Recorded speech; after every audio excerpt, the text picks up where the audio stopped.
warahmatullahi wabarakatuh. Innal hamdalillah wassalatu wassalamu ala rasulillah wa ala alihi wa ashabihi wa baraka wa sallama taslima. Amma ba'd, qala Allah ta'ala fi kalamihi al-majid wa furqanihi al-hamid. A'udhu billahi minash shaitanir rajim. Bismillahir rahmanir rahim. وما كان المؤمنون لينفروا كافة فلولا نفر من كل فرقة منهم طائفة ليتفقهوا في الدين ولينذروا قومهم إذا رجعوا إليهم لعلهم يحذرون. صدق الله المولان العظيم. وقال رسول الله صلى الله عليه وسلم أنا بعثت معلما.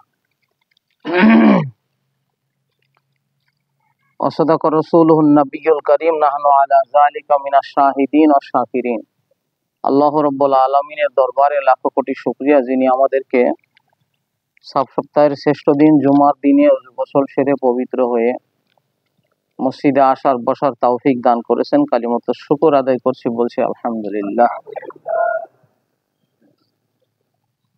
এই দিনে আল্লাহর কোনো বান্দা বাড়ি থেকে রওনা হয়ে জুমার নামাজ পড়ার মানসিকতা নিয়ে রওনা হলে প্রতি কদমে কদমে পা গুনে গুনে এক বছরের নফল ইবাদত, যে ইবাদত দিনে রোজা এবং রাতে তাহাজ্জুদ সহ পূর্ণ এক বছরের ইবাদত তার আমলনামায় লেখা হয় এবং এক বছরের গুনাহ আল্লাহ তাআলা মাফ করে দেন। বাকি 7 দিনের সব দিনই মসজিদের দিকে আগমন করলে প্রতি কদমে একটি নেকি হয়, একটি গুনাহ মাফ হয় এবং আল্লাহ তাআলার দিকে উখরবি মর্যাদা এক ধাপ অগ্রসর হয়। তো আল্লাহ রাব্বুল আলামিন যেহেতু আমাদেরকে এরকম একটি গুরুত্বপূর্ণ ফজিলত যথারীতি অর্জন করার তৌফিক দিয়েছেন, যদি আল্লাহ কবুল করে থাকেন আমরা পেয়ে গেছি, এই জন্য খুশি হয়ে শুকরিয়া আদায় করছি আলহামদুলিল্লাহ। আল্লাহ রাব্বুল আলামিন দুনিয়াতে মানুষ পাঠাইছেন তার ইবাদত করার জন্য। এর আগে পাঠাইছিলেন জিন জাতিকে ইবাদতের জন্য। তিনি একবারে এক বাক্যে ঘোষণা দিয়ে আমাদেরকে জানিয়ে দিয়েছেন, ওমা খলাকতুল জিন্না ওয়াল ইনসা ইল্লা লিয়াবুদুন। মানুষ এবং জিন জাতিকে শুধুমাত্র ইবাদতের জন্য বানাইছে, কিন্তু পাঠানোর ব্যাপারটা ছিল জিন জাতিকে আগে, মানুষ জাতিকে পরে। জিন জাতিরা তারা যথারীতি আল্লাহর হুকুম সঠিকভাবে পালন করেনি, বেশিরভাগই মারামারি হাঙ্গামা করেছে। কারণ আল্লাহ তাদের সৃষ্টি করেছেন আগুন থেকে, আগুনের সৃষ্টি রাগ বেশি, হায়াত দিয়েছেন দীর্ঘ, শক্তি দিয়েছেন অনেক বেশি। দেখবেন যে জাতি, যে যদি 2 ব্যক্তি মারামারি বাঁধে আর 2জনই যদি সবল হয়, হায়াতও যদি বেশি হয়, তাহলে মারামারি আর সহজে থামে না। আর দুর্বল আর সবল হইলে লাথি একটা মারলে কাইতে পড়ে, এরপর মাথায় পানি ঢালা হলে মারামারি বন্ধ। কিন্তু যতক্ষণ পর্যন্ত কেউ না পড়ে ততক্ষণ মারামারি থামে না। তো জিন জাতিরা ছিল এই জাতি যারা শুধু ফাসাদ সৃষ্টি করত। কোথায় পেয়েছে এ কথা? মালিক আল্লাহ তাআলা ফেরেশতাদের সাথে পরামর্শ করলে ফেরেশতারা এই মন্তব্য করেছিলেন, যেহেতু তারা ছিলেন জিন জাতির প্রত্যক্ষদর্শী, আমরা তো আর ছিলাম না। ফেরেশতারা আল্লাহকে বলেছিলেন, আতাজালু ফিহা মাইয়ুফসিদু ফিহা ওয়া ইয়াসফিকুদ দিমা। হে আল্লাহ, আপনি আবার এমন জাতি বানাবেন যারা ইউফসিদু ফিহা, ফাসাদ সৃষ্টি করবে, মারামারি করবে, ওয়া ইয়াসফিকুদ দিমা, রক্ত ঝরাবে। তার মানে তাদের দেখা অনুযায়ী আসলে তো জিনেদের সাথে মানুষের কোনো শত্রুতা ছিল না যে সৃষ্টির বিরোধিতা করবে। তাদের কথা বললেন কেন? তো অতীতে তারা এক জাতিকে দেখেছেন যাদেরকেও আল্লাহ ইবাদতের জন্যই বানাইছিলেন, কিন্তু তাদের চরিত্রে দেখেছেন যে তারা শুধু মারামারি বাঁধাতো আর রক্ত ছড়াইতো, সেই উক্তিটা করেছেন। আসলে জিন আর মানুষ যে এক না, সৃষ্টিগত ভাবে এক না, ধৈর্য সহ্য এক না, রাগ একরকম না। জিনদেরকে আল্লাহ অনেক শক্তিশালী বানাইছিলেন, কিন্তু মানুষকে বানাইছেন দুর্বল করে। খলিকল ইনসানু যায়ীফা, মানুষকে করেছেন দুর্বল। তো এই মানুষ ভিন্ন রকমের হবে, আল্লাহকে ভালোবেসে ইবাদত করবে, না খেয়ে রোজা থাকবে। এগুলি আল্লাহ তাআলা সংক্ষেপে বললেন যে এত কিছু তো ফেরেশতারা জানবে না, কারণ ফেরেশতা তো মানুষ কি জিনিস তা দেখে নাই। তাই ফেরেশতাদেরকে সহজ বাক্যে ঠান্ডা করে দিলেন, ইন্নী আ'লামু মা লা তা'লামুন, আমি যা জানি তোমরা তা জানো না, যে বিষয় জানো না সে বিষয়ে চুপ থাকাই ভালো। ফেরেশতাদের চুপ করিয়ে দিয়েছিলেন। তো আমি বলছিলাম যে আগে জিন বানাইছেন, পরে মানুষ বানাইছেন। আল্লাহ রাব্বুল আলামিন যেহেতু মানুষকে বানাইছেন তার ইবাদতের জন্য, মানুষ ইবাদত করবে, ইবাদত জেনে করতে হয়, না জেনে করলে ইবাদত হয় না। আমার যা মন চাইলো তাই করলাম, এতে ইবাদত হয় না। মন চেয়েছে একজন হক্কানি আলেমকে 2টা সেজদা দিয়ে দিই, কেন দেবেন? হক্কানি আলেম তো আল্লাহর আপনজন, আল্লাহর প্রিয়জন, তাকে যদি সম্মান করি তো আল্লাহ খুশি হবে। এটা হলো আমার ব্যক্তিগত যুক্তি। এই যুক্তিতে সেজদা দিলে আল্লাহ সন্তুষ্ট হবে না, কারণ কাকে সেজদা দিতে হবে আর কাকে দিতে হবে না এটা আল্লাহ তাআলা বলে দেবেন, তারপরে আমাদেরকে মানতে হবে। সৃষ্টির মধ্যে যার যত দাম বেশি তিনি সম্মান পাবেন, কিন্তু তার আগে জেনে রাখতে হবে তিনি আল্লাহর সৃষ্টি। যেমন সকল সৃষ্টির মধ্যে শ্রেষ্ঠ মাখলুক হচ্ছেন মুহাম্মাদুর রাসূলুল্লাহ সাল্লাল্লাহু আলাইহি ওয়াসাল্লাম। এই শ্রেষ্ঠ মাখলুক, তার থেকে আর শ্রেষ্ঠ কেহ নেই, অর্থাৎ সৃষ্টিকুলে কেহ নেই। স্রষ্টার সঙ্গে কোনো প্রকার তুলনা চলে না সৃষ্টির। এই শ্রেষ্ঠ সৃষ্টিকে সম্মান দিতে গিয়েও আপনার ঈমান তখন পাকা হবে যখন আপনি তাকে আল্লাহর গোলাম বলে মানবেন। কাউকে গোলাম বলা সম্মান করা নাই, সাধারণত মানুষ বলে এটাকে অসম্মান করা, কিন্তু সেটা যদি হয় আল্লাহর গোলাম, তাহলে এইখানে গোলাম বললে এই অসম্মানকে যদি কেউ মেনে না নেয় তাহলে সে কি আল্লাহর সমান হতে চায়? এইখানে হলো প্রশ্ন। এই কারণে আপনার ঈমান তখন পাকা হবে যখন আপনি মুহাম্মদুর রাসূলুল্লাহ সাল্লাল্লাহু আলাইহি ওয়াসাল্লামকে আগে গোলাম মানবেন, তারপরে রসুল মানেন, সমস্যা নেই। গোলামদের মধ্যে তিনি রসুল, কিন্তু আগে তিনি গোলাম। যদি তা না বলেন তো আপনার ঈমান ঠিক হবে না। কেমনে? আপনি কালেমায়ে শাহাদাত পড়েন, ওয়াশহাদু আন্না মুহাম্মাদান আবদুহু ওয়া রাসূল, এই কথা বলেননি, রাসূলুহু ওয়া আবদুহু এই কথা বলেননি। আগে আবদুহু মেনেছেন, তারপরে রাসূলুহু মানেন। আগে গোলাম মানেন, পরে রসুল মানেন। আগে কমিটির সদস্য, এরপরে সবাই মিলে পরামর্শ করে সভাপতি। সভাপতি যদি সদস্যই না হয় তো সে সভাপতি হওয়ার উপযুক্ত নন। আগে গোলাম, পরে রসুল। সুতরাং আপনার ঈমান পাকা করতে গেলে আগে রসুলকে গোলাম মানতে হবে। তো শ্রেষ্ঠ সৃষ্টিকে যদি গোলাম আগে মানতে হয় তাহলে বাকি সবের মর্যাদা কোথায় থাকলো? কে শ্রেষ্ঠ আলেম, কে বড় আলেম, এগুলি তো সব সৃষ্টির ভিতরেই। সুতরাং স্রষ্টা বলবেন তাই সৃষ্টিকে সম্মান করব, আমার যুক্তিতে সম্মান করে সেই সম্মানে ইবাদত হবে না। কোন একজন ভণ্ড পীরের আস্তানায় গিয়েছিলাম, তো দেখি কবরে সেজদা করতেছে, তো ধরে বসলাম। অমনি কয় পীর আর তাদের ভক্ত সাগরিদরা সব এক জায়গায় হয়ে গেল। ধরা দিতে চাইনি, ছদ্মবেশে গিয়েছিলাম, কিন্তু ধরা পড়ে গেলাম। তো জিজ্ঞেস করলাম কেন সেজদা দিতে এই কবরে, আপনারা কিছু বলেন না? তো বলছে সমস্যাটা কি? তো সমস্যা মানুষকে কেন সেজদা দেবে? তো দলিল বলছে, দলিল হলো কুলুবুল মুমিনে আরশুল্লাহ, মুমিনের কলব হইলো আল্লাহর আরশ। তো যেহেতু কলবের মধ্যে আল্লাহ তো আছেই, আর আমি সেজদা দিচ্ছি, তো আপনারা দেখছেন পীরের দিকে সেজদা দিচ্ছি, আসলে পীরের কলবের দিকে সেজদা দিচ্ছি, যেই কলবে আল্লাহ আছে। মানে হলো ইজিকাল টু আল্লাহকে সেজদা দিচ্ছি। যুক্তি। তো যেই যেই জিনিস, যেই দলিলের ভিত্তিতে যুক্তি হলো, সেই দলিলটা হলো কুলুবুল মুমিনে আরশুল্লাহ। এই দলিলটা আগে কোন জায়গায় পেয়েছেন বলেন, তারপরে হবে মুমিনের কলব আল্লাহর আরশ যদি সাব্যস্ত হয় তাহলে দেখা যাবে যে আল্লাহ ওখানে আছে কিনা। শেষ পর্যন্ত কোনো তথ্য মিললো না, কোনো প্রমাণ দিতে পারলেন না, বলতেছে শুনিয়েছি হাদিসে আছে, শুনিয়েছি হাদিসে আছে। আপনারা পীর মাশায়েখ আপনারা শুনলিতে হবে না, যেহেতু সবগুলি ছিল ভণ্ড। তো ভণ্ডরে যদি সামনে ভণ্ড বলা যায় তো খেপে যাবে। আগে দলিল দিয়ে প্রমাণ করুক দেখি যে কুলুবুল মুমিনে আরশুল্লাহ কিনা। কুলুবুল মুমিনে যদি আরশুল্লাহ প্রমাণ না হয় তাহলে আর আল্লাহ যে কলবে আছে এটাও প্রমাণ হলো না। তখন খোড়া যুক্তি খাড়া করে দিচ্ছে যে অনেক হক্কানি পীর মাশায়েখরা বলে থাকেন, তো এই কথা তাদের তো ধরেন না। আপনার বুঝের মধ্যে ভুল আছে। বাবা বাড়ি থেকে বের হয়ে যাওয়ার পর মেয়ে সম্পর্কে যদি বলে যে মা তুমি টেনশন করো না, তুমি আমার বুকে থাকবা, এই বুকে থাকবা মানে বুকের মধ্যে মেয়ে থাকবে নাকি? তো তা তো না। তাই বললেন কেন? এটা হলো স্মরণে থাকা, স্মরণে থাকা, মনে থাকা, মহাব্বতে থাকা। কোন হক্কানি পীর মাশায়েখ যদি বলে থাকেন যে আল্লাহ আমার কলবে আছে, এটা দলিল দেয় না যে কুলুবুল মুমিনে আরশুল্লাহ। এই দলিল তো জাল, মানুষের বানানো হাদিস। জাল হাদিস দিয়ে দলিল দিয়ে যা সাব্যস্ত হবে সেইটাও জাল হবে, ওটার কোনো মূল ভিত্তি নেই।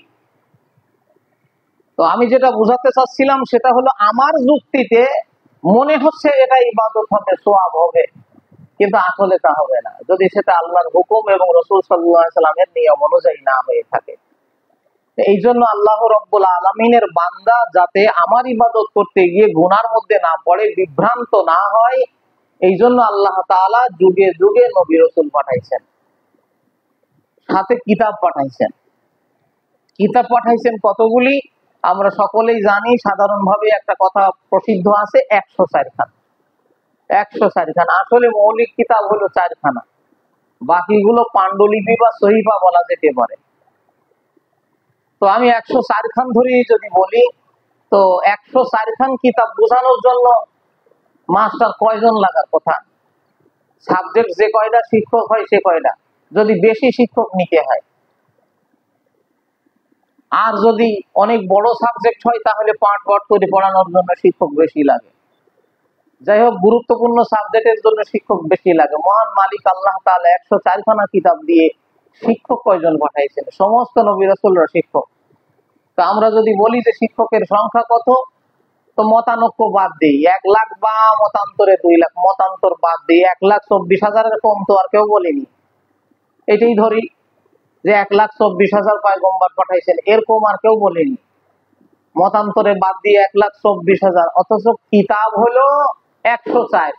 104 কিতাব বুঝানোর জন্য 1,24,000 শিক্ষক পৃথিবীতে পাঠিয়েছেন। বলুন তো, কিতাব বুঝাবার জন্য শিক্ষকের গুরুত্ব কত বেশি? শিক্ষকের গুরুত্ব কত বেশি? শিক্ষক ছাড়া ছাত্র যদি কিতাব বুঝতে যায়, সঠিক বুঝার জায়গায় ভুল বুঝার সম্ভাবনা বেশি হবে, সঠিক বুঝার জায়গায় ভুল বুঝার সম্ভাবনা বেশি হবে। তো শেষ শিক্ষক মুহাম্মদুর রাসূলুল্লাহ সাল্লাল্লাহু আলাইহি ওয়াসাল্লাম চলে যাচ্ছেন। আল্লাহ প্রদত্ত শিক্ষক মুহাম্মদুর রাসূলুল্লাহ সাল্লাল্লাহু আলাইহি ওয়াসাল্লাম চলে যাচ্ছেন। তো চলে যাওয়ার আগেই আল্লাহ তাআলা আয়াত নাজিল করেছেন। তখন যুদ্ধের, সাহাবীদের মধ্যে জিহাদের জন্য আবেগী ছিলেন, সাহাবীরা জিহাদের জন্য পাগল ছিলেন, জীবন দেওয়ার জন্য রাজি ছিলেন। তো যেহেতু গ্রামের সবাই যেতে চায়, আবাল বৃদ্ধ বনিতা মহিলা শিশু সবাই যেতে চায় জিহাদে, তো সব যদি জিহাদে চলে যায়, তো তাহলে ভবিষ্যৎ প্রজন্ম যারা বেঁচে থাকবে তাদেরকে দ্বীনকে শিক্ষা দেবে, তাদেরকে দ্বীনকে বুঝাবে। এই জন্য আল্লাহ রাব্বুল আলামিন ডাক দিয়ে বলছেন, নবী হে, ওমা কানাল মুমিনুনা লিয়ানফিরু কাফা, মুমিনদের উচিত না একেবারে দলবল বেঁধে সব শুধু জিহাদে চলে যাওয়া। তো তাহলে ফালাউলা নাফারা মিন কুল্লি ফিরকাতিন মিনহুম তাইফাতুন লিয়াতাফাক্কাহু ফিদ্দীন, কেন বের হয় না প্রত্যেকটা কওম থেকে, গোত্র থেকে কিছু মানুষ কেন বের হয় না, যারা লিয়াতাফাক্কাহু ফিদ্দীন, দ্বীনের ব্যাপারে ফকিহ হবেন, বিশেষ জ্ঞানী হবেন, আলেম হবেন। ওয়ালিয়ুনজিরু কওমাহুম, এবং তাদের সম্প্রদায়কে সতর্ক করবেন, ভীতি প্রদর্শন করবেন, শিক্ষা দেবেন। কখন? ইজা রাজাউ ইলাইহিম, ফিরে এসে লাআল্লাহুম ইয়াহজারুন, যাতে করে মানুষ গুনাহ থেকে বাঁচতে পারে। শুধু শিক্ষক বৃন্দ, আপনারা মুআল্লিম, এই ছোট আয়াত থেকে অনেক কিছু বোঝার আছে, খেয়াল করতে হবে। প্রথম কথা হলো, আল্লাহ রাব্বুল আলামিন প্রত্যেক কওম থেকে কিছু মানুষকে ফকিহ হওয়ার কথা বলছেন। আর রাসূল সাল্লাল্লাহু আলাইহি ওয়াসাল্লাম বলছেন, তলাবুল ইলমি ফারিদাতুন আলা কুল্লি মুসলিম, ইলম অন্বেষণ করা সকল মানুষের জন্য ফরজ, হাসিল করা সকল মানুষের জন্য ফরজ। তো ফরজ ইবাদত পালন করবে, হুকুম পালন করে সকলে ইলম শিখবে, তাহলে ইলম শিখলে তো আলেম হতে পারবে, এটাই স্বাভাবিক। কম ইলম হোক আর বেশি ইলমে হোক, ছোট আলেম হোক আর বড় আলেম হোক, আলেম তো হতে পারবে। কিন্তু আল্লাহ তাআলা বলছেন কিছু মানুষ দ্বীনের ব্যাপারে ফকিহ হবে। পার্থক্যটা কি? পার্থক্য হলো আলেম আর ফকিহ এক জিনিস নয়।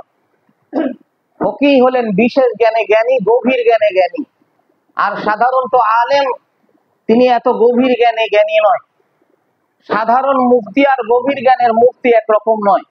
সাধারণ মুফতির কাছে ফতুয়া জিজ্ঞেস করলে তিনি বলে দেবে হ্যাঁ তালাক হয়ে গেছে। কেমনে হলো? ওই ফতুয়ায় আলমগিরিতে আছে, ফতুয়ায় স্বামীতে আছে। ফতুয়ায় আলমগিরি আর স্বামী লিখেছেন আরেকজন আলেম, আরেকজন মুফতি। তাকে যদি বলা হয় যে এই ফতুয়া কোরআন হাদিসের কোন জায়গা থেকে এসেছে, সাধারণ আলেমের জবাব দিতে পারবে না। তিনি শুধু ফতুয়ার কিতাব দিয়ে ফতুয়া দিয়ে দিতে পারবেন, কিন্তু এই দলিল কোরআন হাদিস থেকে বিশ্লেষণ করে আনার ক্ষমতা ওনার নেই। এটা আনবেন ফকিহ, বিশেষ জ্ঞানে জ্ঞানী। ওই কিতাব যিনি লিখেছেন তিনি বিশেষ জ্ঞানে জ্ঞানী। তো আল্লাহ তাআলা এই আয়াত দ্বারা প্রমাণ করে আল্লাহ তাআলা জানেন যে সব মানুষ ফকিহ হবে না। এই জন্য সব মানুষকে ফকিহ হওয়ার নির্দেশও তিনি দেননি। তিনি বলেছেন প্রত্যেকটি কওম থেকে কিছু মানুষ কেন বের হয় না, তারা দ্বীনের জ্ঞানে ফকিহ হবে। দ্বিতীয় নম্বর কথা, যখন তারা ফিরে আসবে, কওমের কাছে যখন তারা ফিরে আসবে, এর দ্বারা কি বোঝা যায়? বাড়ি বসে বসে ফকিহ হওয়া যায়? কোরআনের আয়াত আপনি ভালো করে খেয়াল দিয়ে বোঝেন তো। যারা বের হবে, কেন বের হয় না? ছোট একটা প্রত্যেকটা কওম থেকে কিছু লোক কেন বের হয় না? তার মানে বের হয়ে যেতে হবে বাড়ি ছেড়ে, এরপরে আবার আসবে ফিরে নিজ কওমে। তো কথা দুইটা, বিশেষ জ্ঞানে জ্ঞানী হওয়ার জন্য সবসময় গবেষণার প্রয়োজন হয়, পড়াশোনার প্রয়োজন হয়। কিছু সময় দোকানদারি করলাম, কিছু সময় পড়লাম, এতটুকু সময় দিয়ে ফকিহ হওয়া যায় না। কিছু সময় চাষবাস করলাম, হালচাল করলাম, কিছু সময় পড়াশোনা করলাম, এ দিয়ে ফকিহ হওয়া যায় না। এই জন্য পরিষ্কার করে বলা হলো যে কিছু মানুষ কেন বের হয়ে যায় না। এরপর আবার বলছেন যে কওমকে সতর্ক করবে যখন ফিরে আসবে, তো উনি ফকিহ হবেন দূরে গিয়ে, এরপরে ভালো চাকরি পেয়ে ওইখানে থেকে যাবেন, এ কথা আল্লাহ বলছেন না। আল্লাহ বলছেন আপনার দায়িত্বটা হলো আপনার নিজ কওমের কাছে। লিউযিরু কওমাহুম, তাদের কওমকে তারা সতর্ক করবে, ইযা রাজাউ ইলাইহিম, যখন তাদের কাছে তারা ফিরে আসবে। তাহলে ফিরে আসতে হবে।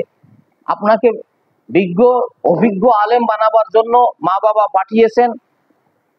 দ্বীনের খেদমত আপনার মানসিকতা যদি তা হয়ে থাকে, তাহলে আপনি আপনার সমাজকে পরিবর্তনের জন্য চেষ্টা করবেন। এটা আপনার বড় দায়িত্ব। আপনি ট্রেনিং দেওয়ার জন্য এসেছেন, ভালো চাকরি পেলে দূরে যাওয়া যাবে, অনেক ভালো বেতন অর্জন করা যাবে, কিন্তু আপনার আশপাশটা অবহেলিত পড়ে আছে। মাদ্রাসা একটা হয়েছে তো 6-7 বছর ধরে ও আর ওঠে না, নুরানি শেষ সফল হয় না, তা জামাতখানা তো বহু দূরের কথা, কিতাবখানা। থাকছেন না কেন? বেতন ভালো হবে না, ঠিক মতন খেদমত হবে না, বিভিন্ন রকমের। আপনাকে বুঝতে হবে দায়িত্বটা আসলে আপনার কোন জায়গায়। আপনি কিন্তু আল্লাহর হুকুম মানার জন্য শিখতে এসেছেন। আল্লাহর হুকুম যদি আপনার উদ্দেশ্য হয়ে থাকে, আল্লাহর খুশি করা যদি আপনার উদ্দেশ্য হয়ে থাকে, তো আপনি পালন করার চেষ্টা করবেন।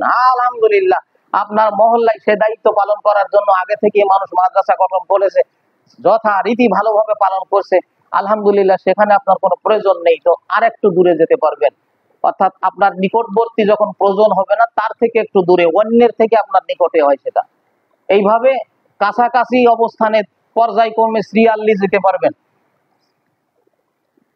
ইজা রাজাউ ইলাইহিম। তো সম্মানিত উপস্থিতি, এই আয়াত দ্বারা বোঝানো হলো যে আল্লাহর নবী সাল্লাল্লাহু আলাইহি সাল্লাম পর্যন্ত কিতাব এসেছে 104, আর শিক্ষক এসেছেন 1,24,000, কিন্তু শেষ শিক্ষক হচ্ছেন মুহাম্মদুর রাসূলুল্লাহ সাল্লাল্লাহু আলাইহি সাল্লাম। এরপর থেকে কিয়ামত পর্যন্ত এই কিতাব মানুষ পড়াশোনা করবে। বুঝবে কিভাবে? এই কিতাব বুঝবে কিভাবে? শিক্ষক চলে গেলেন, শিক্ষকের ব্যাখ্যা কি রেখে গিয়েছেন? হ্যাঁ, শিক্ষক ব্যাখ্যা রেখে গিয়েছেন, যাওয়ার সময় বলে গিয়েছেন, যাওয়ার আগে বলে গিয়েছেন, তারাকতু ফীকুম আমরাইন, আমি তোমাদের মাঝে দুইটা জিনিস রেখে গেলাম। আল্লাহ থেকে পেয়েছিলেন একটি কিতাব, কোরআন। তিনি যাওয়ার সময় রেখে গেলেন দুইটা জিনিস, কারণ তখনকার মানুষ সাহাবীরা কিতাব পেয়েছে আর শিক্ষক পেয়েছে। কিতাবে বেঁধে গেলে শিক্ষকের কাছে দৌড়ে গিয়ে বুঝে নিয়েছে।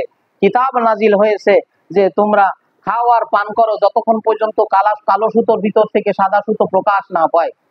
হাত্তা ইয়াতাবায়্যানা লাহুমুল খাইতুল আবিয়াযু মিনাল খাইতিল আসওয়াদ আরবি যেহেতু জানি, জন্মগত ভাষা আরবি, শিক্ষিত তো আর আমরা কম না, আমরা এই আয়াত বুঝি, তাই তারা সাদা সুতো আর কালো সুতো কিনে নিয়ে রমজান মাসে সেহেরি টাইম নির্ধারণ করার জন্য বালিশের তলায় একসাথে মিশিয়ে ধুয়ে দিয়েছে। হাদিস বুখারী মুসলিম। সেহেরি খাচ্ছেন আর সুতা দেখছেন, কি ব্যাপার, সাদা সুতো তো আর দেখা যায় না, কালো সুতোই শুধু দেখা যায়, অথচ আজান হয়ে গেল। এরপরে সকালবেলাতে রাসূল সাল্লাল্লাহু আলাইহি ওয়াসাল্লামের কাছে গিয়ে বলছেন, ইয়া রাসূলুল্লাহ, গতদিন আয়াত নাজিল হয়েছে, এই আয়াত নগদ মানার জন্য আমি সাদা সুতো আর কালো সুতো নিয়ে আমার বালিশের তলায় ধুয়ে দিয়েছিলাম মিশিয়ে, সেহরির সময় শেষ হয়েছে অথচ সাদা সুতো তো আলাদা হয়নি। আর আল্লাহ বলেছেন, হাত্তা কুলু ওয়াশরাবু, খাওয়ার পান করো, হাত্তা, যতক্ষণ না ইয়াতাবায়্যানা লাহুমুল খায়তুল আবিয়াযু মিনাল খায়তিল আসওয়াদ, খয়তুল আসওয়াদ থেকে যতক্ষণ খয়তুল আবিয়াজ আলাদা না হবে, আলাদা করা না যাবে, ততক্ষণ পর্যন্ত খাও। তো হুজুর, আলাদা আজান হয়ে গেল, তাও তো আলাদা করা গেল না। তো রাসূল মুস্কি হাসি দিয়ে বলছেন, যে বালিশের তলায় ধুইছিলে, তোমার বালিশ তো তাহলে ছোট না, অনেক বড় বালিশ। তো সাহাবী বোঝেন না যে সুতো রাখার জন্য কি আবার বড় বালিশ লাগে, কি ব্যাপার হুজুর, বুঝলাম না ব্যাপারটা। তো বলতেছে, দেখো এখানে যে খয়তুল আবিয়াজ বলা হয়েছে সাদা সুতো, আসলে এর অর্থ সাদা সুতা না, এর অর্থ হলো ভোরের প্রভাত, ভোরের আলো। আর কালো সুতো যে বলা হয়, এটা কালো সুতা না, এটা হলো গভীর রাতের অন্ধকার। রাতের অন্ধকার ভেদ করে যবে দিনের প্রভা আলো ফুটে উঠবে, অর্থাৎ ভোর হবে, ফজরের রক্ত হবে, তখন তোমার সেহরি খাওয়ার সময় শেষ হয়ে যাবে। তার মানে কোরআনে ব্যবহার করা শব্দটির বাহ্যিক অর্থ উদ্দেশ্য নয়, এর গভীরে আর একটি অর্থ আছে। তাহলে বাহ্যিক অর্থ যে কেউ ডিকশনারি খুলে বের করতে পারে, কিন্তু গভীরের অর্থটি বিজ্ঞ আলেম ছাড়া বের করতে পারে না। এই জন্য সে যুগের ভাষা, সে যুগের শিক্ষিত আরবি, আরব ওয়ালা সাহাবি, জন্মগতভাবে যাদের ভাষা আরবি, আবার শিক্ষা প্রতিষ্ঠানে পড়ে শিক্ষিত হয়েছেন আরবি, নগদ কোরআন নিজে বুঝতে গিয়ে ভুল করেছে না ঠিক করেছে? আর আমাদের জন্মগত ভাষা আরবি না, আমরা আরবিতে সবাই কথাও বলতে পারি না, এত শিক্ষিত না, আমরা বাংলা জানি। হুজুর, কি দরকার মাদ্রাসায় পড়ার আর ফকিহ হওয়ার, আলেম হওয়ার? আমরা কোরআনের তরজমা আর তাফসীর পড়ি, আমরা নিজে নিজেই যদি আমল করি, তো আমরা তো হক্কানি পথে থাকবো। আরে নবীর সাহাবী শিক্ষক বাদে কোরআন বুঝতে গিয়ে ভুলের শিকার হয়েছে, আর তুমি উম্মতে মুহাম্মদী বাংলা শিখে শিক্ষক বাদে তুমি কোরআন সঠিক বুঝে ফেলবা, ভাবলে কি করে? তাহলে তো আর নবীর 1,24,000 নবীর প্রয়োজন ছিল না, শুধু কিতাবগুলো পাঠিয়ে দিলেই পারতো। কারণ যে দেশে যে ভাষা, কিতাব পাঠানো হয়েছে সেই ভাষায়।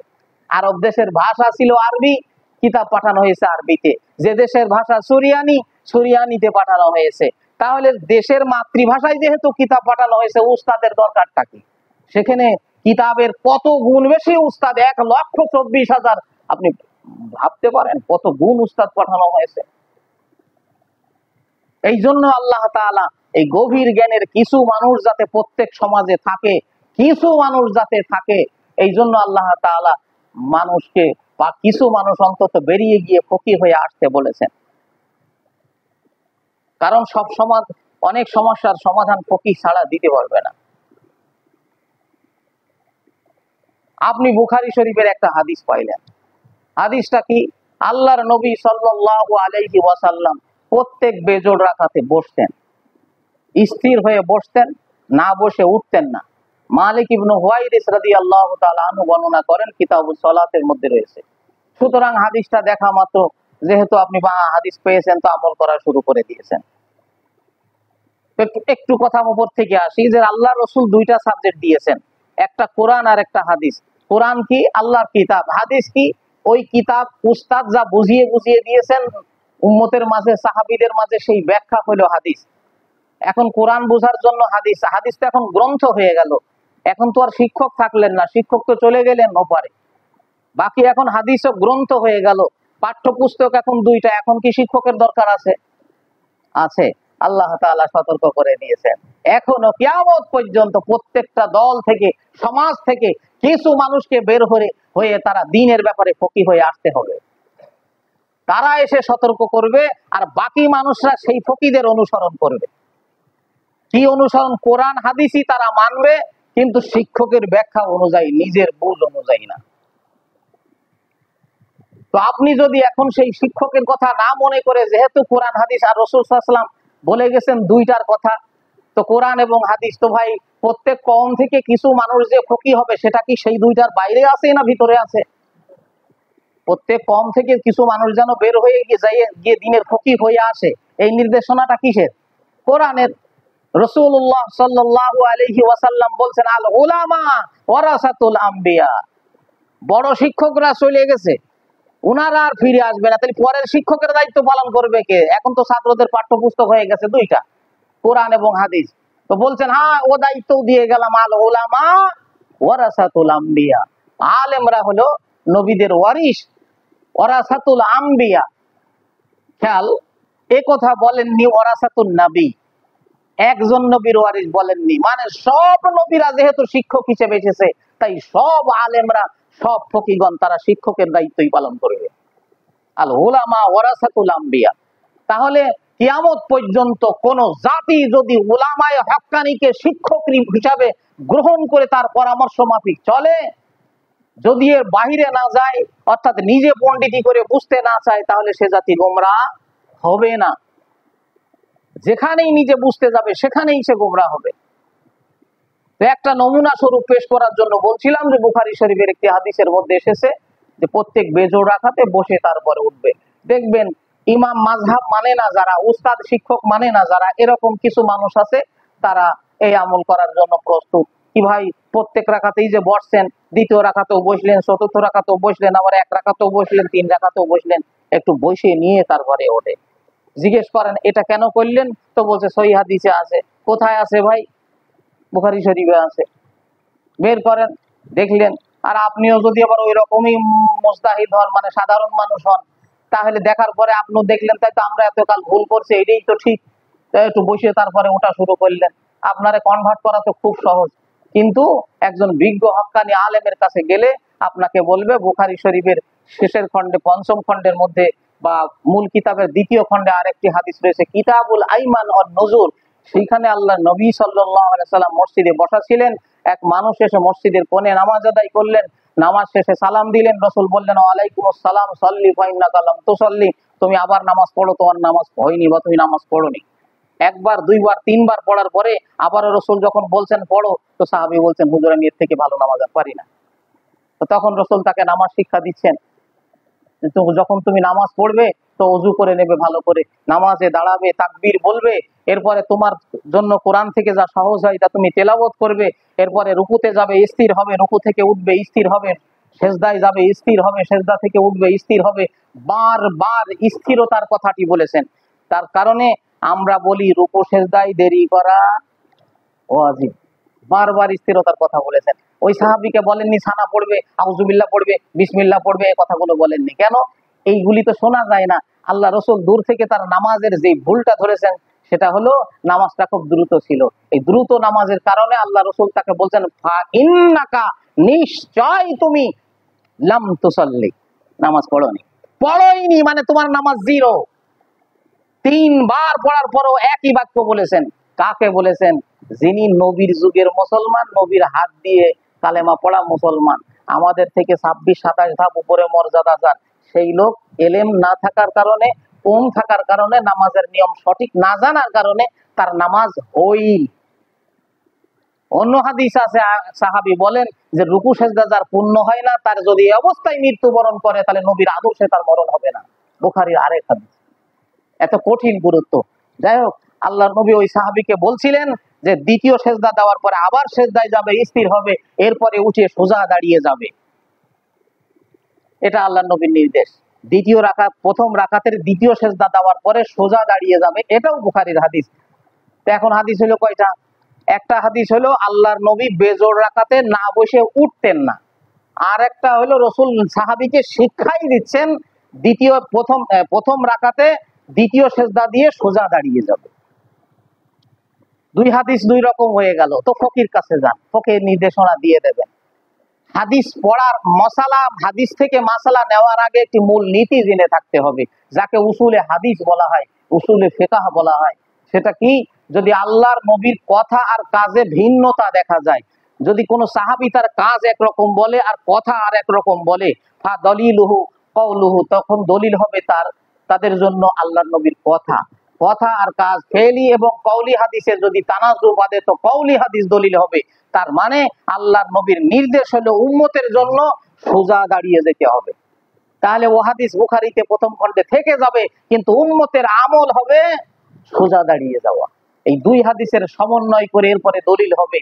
আর যদি আপনি শুধু হাদিস পড়েন, ফকির কাছে না যান, মূলনীতি না মানেন, তাহলে হাদিস দিয়েই আপনি সঠিক দিন পাবেন না। কেন? হাদিসের ব্যাখ্যা বিশ্লেষণ এবং এর বিপরীতে হাদিস আছে, এক হাদিসের ব্যাখ্যা আরেক হাদিসে করে, এগুলো না জানা থাকলে বিপদে পড়বেন। তাহলে এই জন্যই আল্লাহ রাব্বুল আলামিন প্রত্যেক কওম থেকে কিছু মানুষকে ফকিহ হতে বলেছেন। বলেন, যদি কোন সমাজের মানুষ মনে করে, আগের নীতি ইহুদি খ্রিস্টানরা এটা বুঝে ফেলেছে যে ফকিহ হতে দেওয়া যাবে না, বাকি মানুষ কোরআন হাদিস পড়ুক, এই জন্য মাদ্রাসা পড়ার বিরুদ্ধে, মাদ্রাসা শিক্ষার বিরুদ্ধে ফকিরি জ্ঞান ইত্যাদি ভিক্ষাবৃত্তি জ্ঞান বিভিন্ন কথা বলেছে।